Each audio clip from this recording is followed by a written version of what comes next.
ఏపీల పేకాట రాయులకు కొరకరాని కొయ్యలు లెక్కనే తయారైనాయి కదా ఈ డ్రోన్లు సల్లగుండా. పాపం ఎక్కడనో ఊరవతల పంట పొలాల నడుమున్న చెట్ల పొదల కాడ పొందుగా కూసోని ముద్దుగా పేకాడుకుంటా పొద్దు ఊచుకుంటుంటే గంగిరెద్దు వచ్చి గొబ్బెమ్మను తొక్కి పాడు చేసినట్టు గాలిలో ఎగురుకుంటొచ్చిన ఈ డ్రోన్ వీళ్ళ పేకాటను పాడు చేసింది. ఇటు దిక్కి ఉరికినా పోలీసులు ఉండేటాలకు ఉరికి దమ్ముకొని ఇక మాతోని కాదన్నట్టు మడికెట్ల నడుమ గులబడ్డరు ఇట్లా. తిరుపతి జిల్లా రేణిగుంట సబ్ డివిజన్లున్న ముసలిపేడ పొలాల కాడ పట్టుబడ్డరు ఈ పేకాట రాయులంతా. మొత్తం 11 మంది దొరికిర్రు, ఇంకో 9 మంది పరారైరట.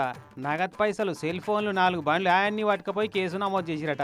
పాపం పోలీసు వాళ్ళకి దొరకొద్దని 3 జాగాల ఇన్ఫార్మర్లను కూడా పెట్టుకున్నారట.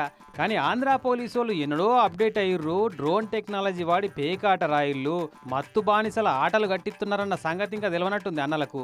ఈ ఎట్లనే అన్నలు ఎప్పటికే ఆ పేకాట ప్రపంచంలోనే కాదు బయటి ప్రపంచంలో ఏం నడుస్తుంది, మనల్ని దొరకబడుతందుకు పోలీసు వాళ్ళు ఎసుంటి లేటెస్ట్ పద్ధతులు ప్రయోగిస్తున్నారన్న ముచ్చట్లు కూడా తెలుసుకుంటుండ్రి. లేకపోతే చెట్ల పొదల సాటున కాదు కదా, సముద్రం నడిమిట్ల పడవల కూర్చొని పరాగతిగా పేకాడినా పట్టేస్తారు పోలీసు వాళ్ళు. మరి అసంటి టెక్నాలజీ వాడుతున్నారు చూసుకోరి.